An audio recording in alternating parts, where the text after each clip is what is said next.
Buenas tardes, hoy desde Doctrinas que Manipulan les voy a hablar qué es lo que a mí no me gusta de la Iglesia de Jesucristo de los Santos Últimos Días y lo que me gusta también. Vamos a empezar con lo básico. ¿Qué se necesita para ser cristiano? Ser trinitario y ser cristológico. La Trinidad, como sabemos, es que Dios Padre, Dios Hijo y Dios Espíritu Santo son un solo Dios y esa es la doctrina de la Trinidad, no están separados. El problema de la Iglesia de Jesucristo de los Santos Últimos Días es que ellos creen que son tres dioses. El Padre es Dios, el Hijo es Dios y el Espíritu Santo es Dios. Pero hay una diferencia de concepto, y no solo de concepto, sino doctrinal, en el cual son uno en propósito. Vendría a ser que son tres dioses, y eso se llama triteísmo, que es una herejía. Triteísmo, tres dioses. Entonces tenemos al Padre que encima tiene cuerpo humano, el Hijo que ahora dicen que es Dios, pero no estoy muy segura si creen que Jesús es Dios, y el Espíritu Santo que es la parte espiritual, que no tiene cuerpo. O sea, Dios Padre tiene cuerpo, Dios Hijo tiene cuerpo. Cuando sabemos los cristianos que Dios Padre, Dios es espíritu, y que bueno, no se encarnó el Padre. Y otra idea que tienen del Iglesia de Jesucristo de los Santos Últimos Días es que las personas, así como nosotros, eh, alcanzamos la divinización en el sentido de que nos parecemos a Dios en nuestros actos, pero no llegamos a serlo, obviamente. Ellos creen que podemos llegar a ser dioses. Esa es la mentira de Génesis 3, la mentira de la serpiente a Eva. Entonces la idea de ser dioses no es bíblica en absoluto. Otra cosa, ¿no? En cuanto a eso de ser dioses, ellos dicen que así como Dios es, el hombre puede llegar a ser. Entonces, si Dios fue un humano, como dicen ellos van a poder ser dioses como fue Dios. Es decir, está Dios Padre, antes fue humano y aprendió como nosotros y se hizo Dios Padre. Cambió así, digamos, de naturaleza de golpe. Pero no solamente eso, sino que además Dios Padre tiene una esposa que es la Madre Celestial y que esa Madre Celestial no se le puede orar, que sí es una diosa, pero que no se le puede orar. Para decir, bueno, ahí está la maternidad, ahí está el valor de la mujer, que tenemos un Padre, Dios Padre, y la Madre Celestial. Tenemos un Padre y una Madre. Y el lema de la Sociedad Socorro ahora es que somos hijas de un Padre y una Madre espiritual. De esa Madre espiritual no se habla nada, se trata de desprestigiar su imagen. Algunos dicen que se parece a lo que los católicos llamamos María como Madre de Dios. La diferencia es que María no es diosa, por más que parezca, por algunas formas de culto, y tampoco creemos que es la esposa de Dios Padre. Así que es muy distinto. Si los católicos decidimos, es madre de cada uno de nosotros, pero ya que hay una diosa madre, un Dios Padre, esposo, porque claro, esa es la idea de la Iglesia de Jesucristo en los últimos días, que sea un matrimonio que tenga varios hijos. Y no solamente eso, también es que después, cuando ellos parten al reino celestial, van a seguir teniendo hijos espirituales, con lo cual la madre va a seguir siendo madre eternamente. Y esos hijos van a venir a la tierra. Muy bien, eso es la cosmología o la visión. Y como les decía, Dios Padre también tuvo su padre y su madre. Es decir, que la cantidad de dioses es cada vez más infinita y no sé cuándo empieza, pero es como que toda una cadena de padre y madre espirituales. Y nosotros somos hijos de ese padre y de esa madre espirituales. O sea, sí que suena muy loco, pero es lo que ellos piensan. Por lo tanto, ahí, el triteísmo es una herejía. Que Jesús es Dios no me quedó muy claro, pero una vez una amiga que tenía me dijo que ella hablaba a Dios Padre como si fuera otra persona más, como si fuera un humano, como me estaba hablando a mí. No, Dios es mucho más de lo que nosotros podemos pensar. Dios es soberano, Dios sabe todas las cosas, Dios es omnisciente, omnipotente, y los humanos no lo somos. Entonces no estás hablando como una persona, tenés que reconocer tu pequeñez de que nunca vas a ser Dios, que nunca vas a poder llegar a ese nivel de ser Dios. Reconocer que sos una criatura, que sos una creación de Dios. Entonces eso es un error teológico complicadísimo. Eso es básicamente. El tema del matrimonio, es el matrimonio es eterno para ellos. Me parece que no es una idea tan alejada de la realidad. Me parece, la Iglesia Católica y la Iglesia Evangélica dicen que se casan para toda la vida, una vez que fallece puede casarse de nuevo.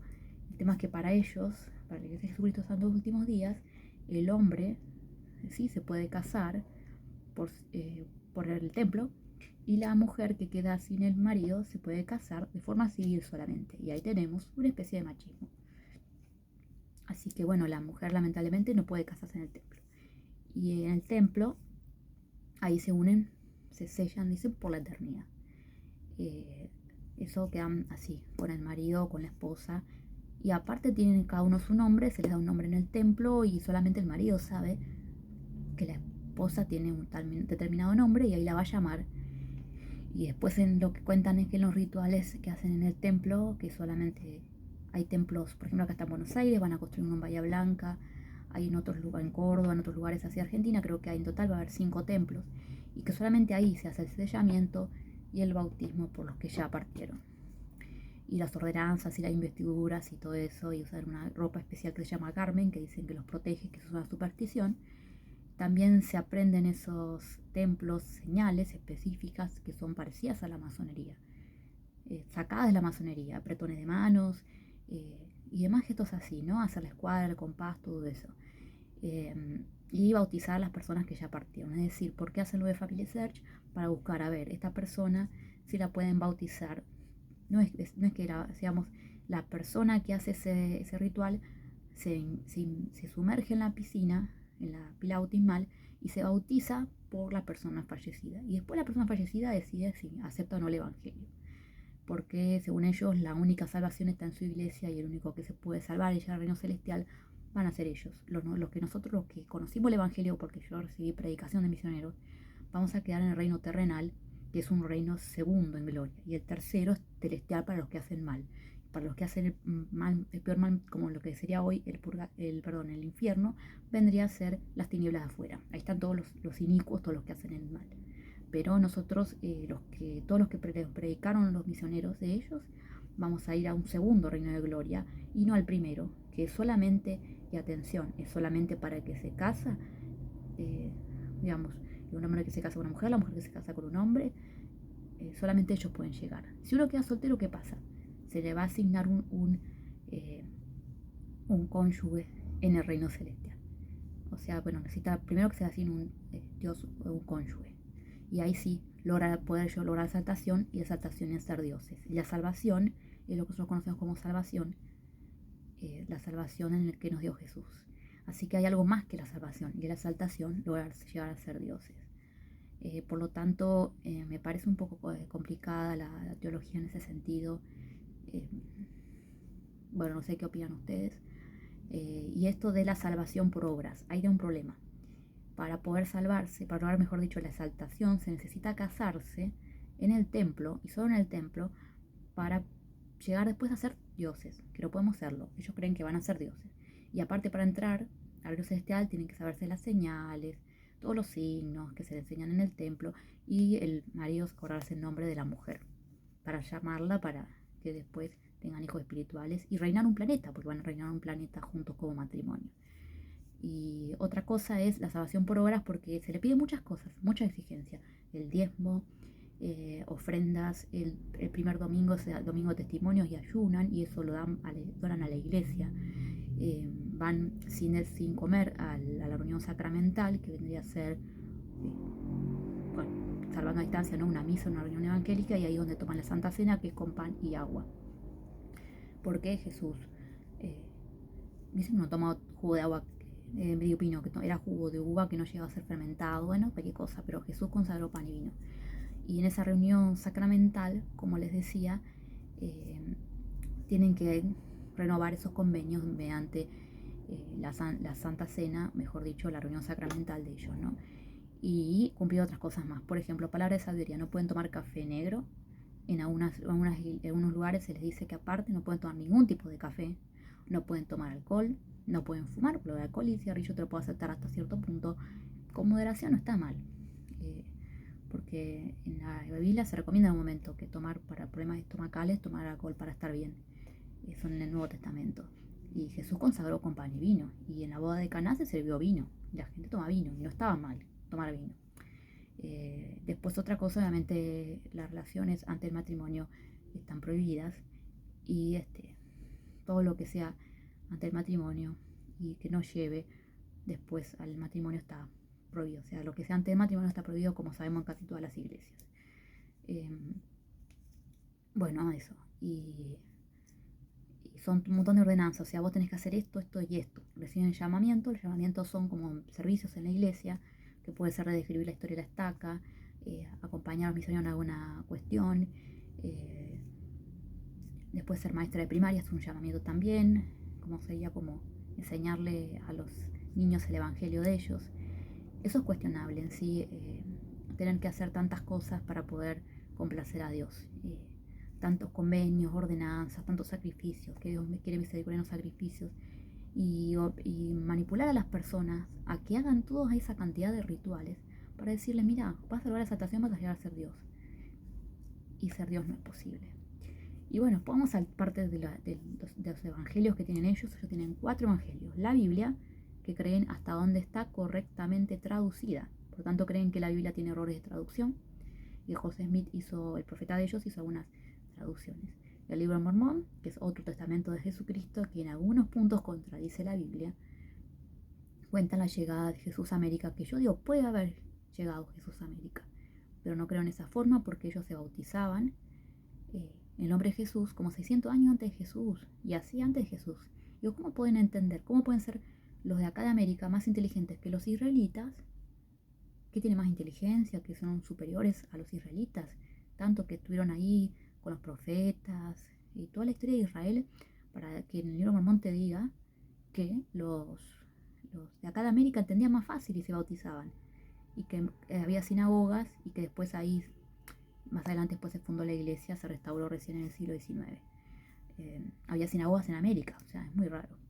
Y se bautizaban en el nombre de Jesús, y aceptaban todo lo que es que Dios Padre, Dios Hijo, Espíritu Santo, lo que conocemos como Trinidad, lo aceptaban. Y le habían preguntado en un momento del libro de Mormón si creían en un solo Dios. Sí, creo en un solo Dios, pero ellos no creen en un solo Dios, es uno en propósito, porque son 3 dioses. Padre, Hijo, Espíritu Santo son 3 dioses.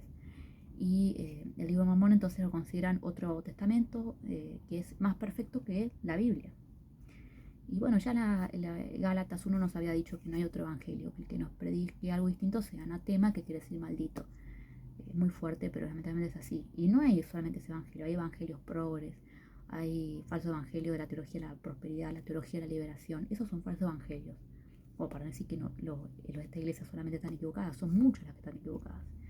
El otro es Doctrina y Convenios, en ese se habla del matrimonio eterno y otras cosas más, también la palabra de sabiduría, eso de las bebidas calientes, que ellos después por revelación moderna dijeron, bueno, es el café, es el té, o sea, sopa, mate pueden tomar, pero café y té no pueden.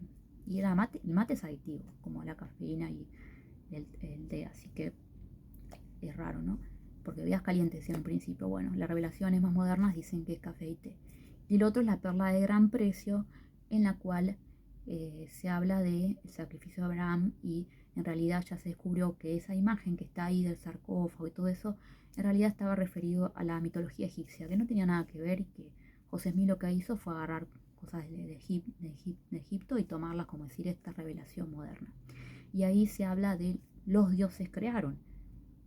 Atención, porque si uno lee el libro de Mormón parece que es monoteísta, pero si uno lee la perla de gran precio, ahí es triteísta, porque ahí dice que los dioses crearon, o sea, el Padre, Hijo y Espíritu Santo crearon, los dioses están plural.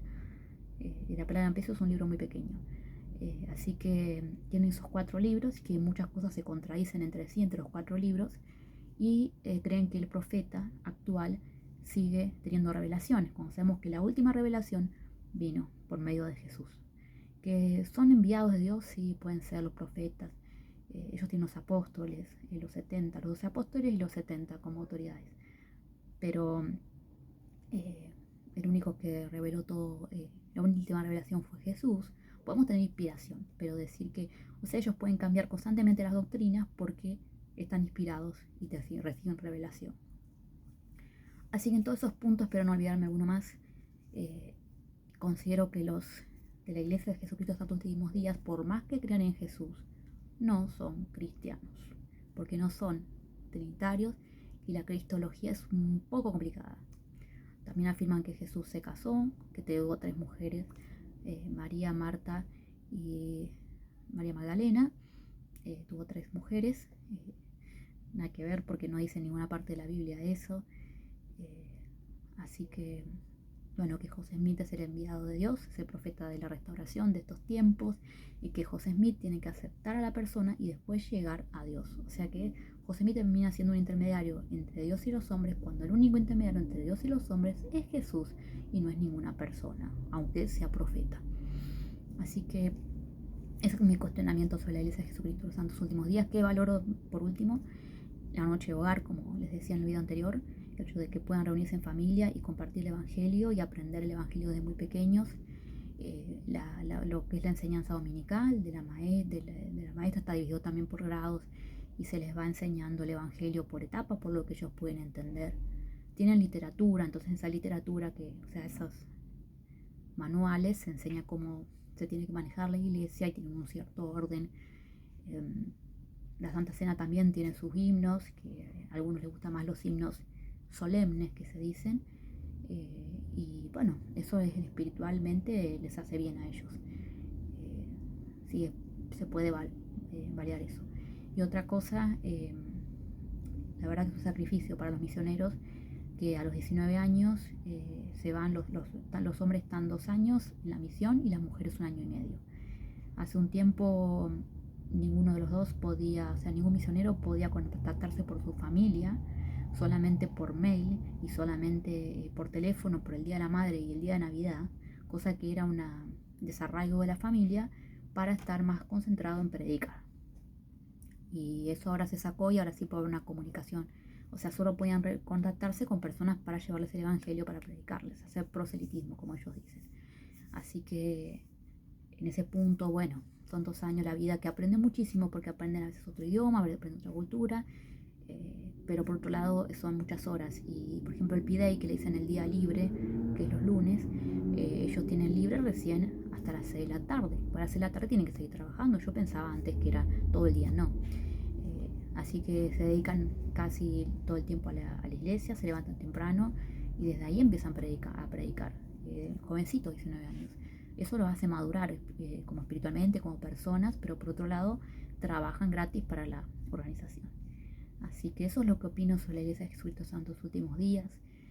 Valoro que las enseñanzas también, hay enseñanzas muy lindas de ellos sobre cómo afrontar el sufrimiento, el dolor, las circunstancias difíciles de la vida con el Evangelio y con saber que tenemos al Señor Jesús en nuestras vidas.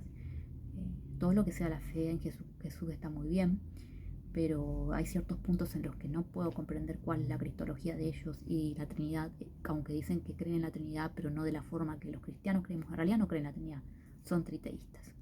Así que bueno, eso es lo que opino sobre doctrinalmente de la Iglesia de Jesucristo, de los santos, de los últimos días. Nos vemos en el próximo programa de Doctrina que Manipulan. Hasta luego.